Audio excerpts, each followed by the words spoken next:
Bom, continuando aqui, agora que nós já vimos Jesus entrando em Jerusalém e o tumulto no templo, nós vamos começar agora a entrar na paixão, de Cristo. Vamos começar pela oração. Segundo os sinóticos, Jesus, antes de ser preso, ele vai a um lugar chamado Getsemani, onde ele se angustia e ora. Aqui não varia muito, vamos ver só os pontos que variam, ok? Os sinóticos eles não destoam muito, eles parecem até copiados uns dos outros.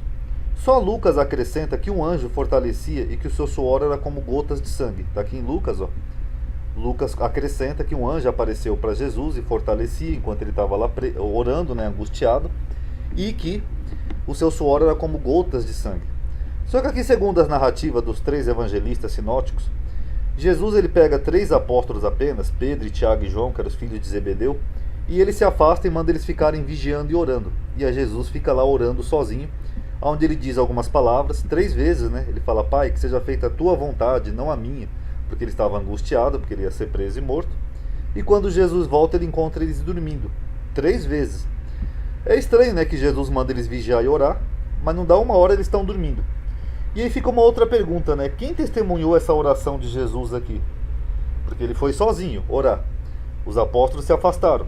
E mesmo se de longe os apóstolos pudessem ouvir o que Jesus estava falando, eles poderiam se eles tivessem acordado. Mas toda vez que Jesus volta, eles estavam dormindo. E logo em seguida essa narrativa, Jesus é preso. Então não daria tempo nem dele contar para os apóstolos o que ele estava orando. Então quem testemunhou essas orações que Jesus fez aqui? Pai, afasta de mim esse cálice, porém não seja feita a minha vontade, mas a tua. Quem testemunhou isso? Então fica aí para reflexão. E pior, Lucas ainda acrescenta que veio um anjo que fortalecia Jesus e que ele suava gotas como de sangue. Como alguém testemunhou isso se Lucas não foi testemunho ocular e os apóstolos que estavam lá, que seriam as testemunhas oculares, estavam longe e dormindo? Então não teria como. Então fica aí para reflexão de cada um. Fora que é estranho, que Jesus fala: seja feita a tua vontade, não a minha. Ué, Jesus não é o próprio Deus, não é uma unidade, a segunda pessoa da Trindade? Também fica aí para reflexão. E como se não bastasse Lucas acrescentar que até um anjo fortalecia a Jesus, que nem aquela história, quem conta um conto aumenta um ponto. Segundo o quarto evangelho, que é o mais recente, o de João, que foi escrito perto do ano 100, Jesus ainda tem toda uma série de ensinamentos, que ele fica ensinando aos evangelhos, entre a oração e ele ser preso, que se estende por 4 capítulos e meio, que é de João 13:31 até João 17:26. Ué, se Jesus estava sozinho e afastado, e os apóstolos estavam dormindo, de onde que João tirou todos esses 4 capítulos aqui inteiros de Jesus conversando, ensinando até coisas importantes para os apóstolos? Por que Marcos, Mateus e Lucas não mencionaram nada disso? Ah não, logo depois que ele orou aquelas palavras repetidas, ele foi preso. Ué, não era importante? Era irrelevante? Eles não foram testemunhas oculares? Eles não estavam lá juntos? Como é que eles não viram Jesus tendo 4 capítulos praticamente, 4,5, de diálogo com os apóstolos? Ou os apóstolos omitiram de propósito e só João se lembrou de narrar isso? Então fiquei para reflexão. Fora que qual é a narrativa histórica dessa oração de Jesus? Ele só fez essas 3 orações repetidas e já foi preso? Ou teve todo esse jogo de orações aqui de João e só depois ele foi preso? Fica aí para reflexão. Agora João se lembrou de tanta coisa importante, para colocar mais 4 capítulos e meio, mas João não mencionou que um anjo fortalecia Jesus, que Jesus estava sozinho orando. E aí, como é que fica? É um relato histórico? Tirem suas conclusões. Agora vamos ver a prisão de Jesus. A prisão de Jesus, eu coloquei o relato de João aqui à parte, porque senão ia ficar muito ruim a tabelinha lá. Tem alguns pontos interessantes. Vamos ver os pontos, a gente vai voltando para a tabelinha. Marcos, que é o relato mais antigo, é o mais simples. Jesus só vai lá, está lá orando, ele é preso, Judas chega, beija ele, trai, ele é preso e pronto. Correto. Segundo Mateus, Jesus indaga a Judas a que ele veio. E segundo Lucas, Jesus sabia muito bem a que ele veio. Então Marcos não menciona nada disso. Jesus vai lá, um dos discípulos beija ele, pronto, ele é preso. Só que segundo Mateus já coloca uma pergunta aqui na boca de Jesus. Jesus perguntando para Judas: amigo, a que veio? Lucas, talvez por achar meio estranho isso, Lucas mostra que Jesus era um pouco onisciente. Até porque se Jesus vai ficando divino a cada evangelho que segue, Jesus sabia muito bem a que Judas veio. E Jesus já falou: Judas, com um beijo trai o filho do homem? Quer dizer que não tinha essa pergunta, Jesus já sabia a que Judas veio. E quando chega em João, Jesus, que é mais divino em João, Não só Jesus sabe a que Judas veio, como ele nem permite que Judas beije ele ou traia. O próprio Jesus, já sabendo das coisas que haveriam de vir, ele mesmo se adianta e diz: a quem buscai? A Jesus. Aí Jesus fala: sou eu. Eles caem por terra. Aí Jesus pergunta de novo: a quem buscai? A Jesus. Ele fala: sou eu. Então quando chega em João, não tem beijo, não tem nada, porque Jesus já é um ser divino em João. Ele mesmo se adianta, ele mesmo já toma a frente, e então não tem nem a traição de Judas, não tem. Cadê o beijo de Judas em João? Aqui, ó, essa aqui é a narrativa de João, cadê o beijo? Não tem. O que era uma narrativa bem simples em Marcos de uma traição, quando chega em João, por Jesus ser um ser divino, João já destoa completamente o texto. Ele fala: não teve nenhuma traição, porque Jesus já sabia de tudo. Porque se Jesus era um semideus, não teria sentido ele ser traído. Marcos e Mateus dizem que o dos discípulos feriu a orelha do servo do sumo sacerdote. E João identifica esse servo como Malco. João diz que este foi Simão Pedro, o que os evangelistas anteriores não notaram. Aqui, ó. Então Simão Pedro, que tinha espada, desembaiou e feriu o servo do sumo sacerdote. Só que é engraçado, né, que Marcos e Mateus e Lucas, sendo que Mateus seria um apóstolo, e Lucas aprendeu de Pedro para escrever os seus evangelhos, eles não mencionam que foi Pedro. Eles falam assim, ó, e um dos que ali estavam presentes.